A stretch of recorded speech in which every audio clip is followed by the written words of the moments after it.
bonne voie. Mais il y a encore tout le week-end. La voiture ne réagit pas comme je le voudrais, on va dire. Aujourd'hui, on a passé sur la deuxième place après qu'Ogier il avait des problèmes. On travaille un petit peu sur les réglages, on va pouvoir se rapprocher.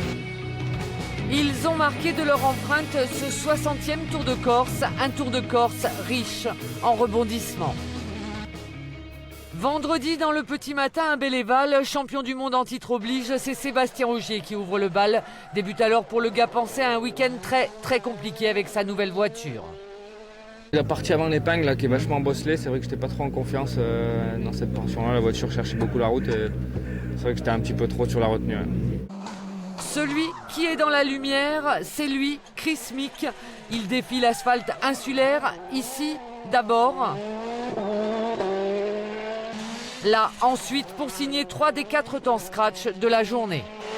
Le 4e revient à un Sébastien Ogier peu satisfait de cette étape. Il accuse le soir 10 secondes de retard sur le leader. Derrière, il y a le peloton des prétendants à la 3e place qui s'est formé avec les Tanak, Sordo et Breen. Et surtout un certain Thierry Neuville qui, malgré ses 25 secondes de retard, a déjà annoncé qu'il ne se contenterait pas d'une 3e place.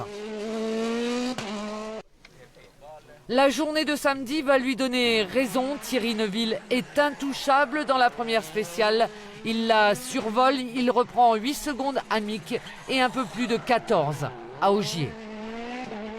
Le profil de spécial a quand même changé aujourd'hui, les spéciales sont plus étroites, assez techniques et c'est là que notre voiture se comporte mieux.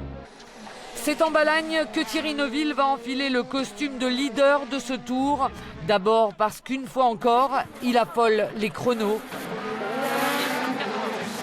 Ensuite parce que Chris Mick va casser son moteur à la fin de cette spéciale et donc être contraint à l'abandon. Enfin parce que Sébastien Ogier connaît une fois de plus des soucis avec sa voiture, meilleur temps dans la 3e avant d'être confronté à d'énormes anomalies hydrauliques dans les derniers kilomètres de cette dernière étape. À l'arrivée, certaines images ne trompent pas, celle-ci ressemble à un passage de témoin, le futur vainqueur au chevet du tenant du titre. On va s'attacher à essayer de conserver cette 2e place demain, grappiller quelques points supplémentaires dans la Power Stage et puis si ça se finit comme ça resterait malgré tout un très bon résultat dans l'optique du championnat pour nous. Mais pour cela, il devra se battre avec sa machine pour résister aux assauts des Latvala, Breen et Sordo. Sordo heureux 3e à l'issue de cette journée. Dimanche, sur la plus longue spéciale du Tour, Dani Sordo justement va frapper fort, 2e temps. Il subtilise provisoirement la 2e place à Sébastien Ogier. Mais Ogier, après avoir changé quelques réglages sur sa voiture, se rebiffe dans la Power Stage. En finissant 2e de ce tour, il assure l'essentiel.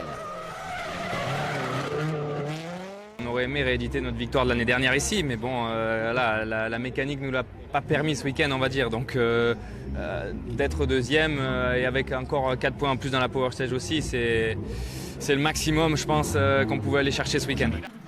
Jusqu'au bout, ce tour aurait été celui du suspense. Preuve en est la bataille entre Latvala et Breen pour la 4e place. Après plus de 300 km de spécial, le verdict est là. Latvala n'en revient pas, il prend le meilleur pour 1/10 de seconde seulement. Une émotion plus forte encore va étreindre Thierry Neuville. À cet instant, ça y est, 2e l'an dernier, cette fois-ci le numéro 1 des routes corses. C'est bien lui. Elle a été difficile à aller chercher, mais on l'a fait. C'était un week-end très important pour nous et l'équipe Hyundai Motorsport, on l'a fait. Et ce sacre, Thierry Neuville est bien allé le chercher dimanche aussi. Malgré ses 38 secondes d'avance, il donne tout dans la première spéciale, meilleur temps. Dès lors, la Power Stage devient presque une formalité. Il gère, attaque juste ce qu'il faut, mais ne prend aucun risque pour 10 km plus loin, connaître enfin un grand bonheur.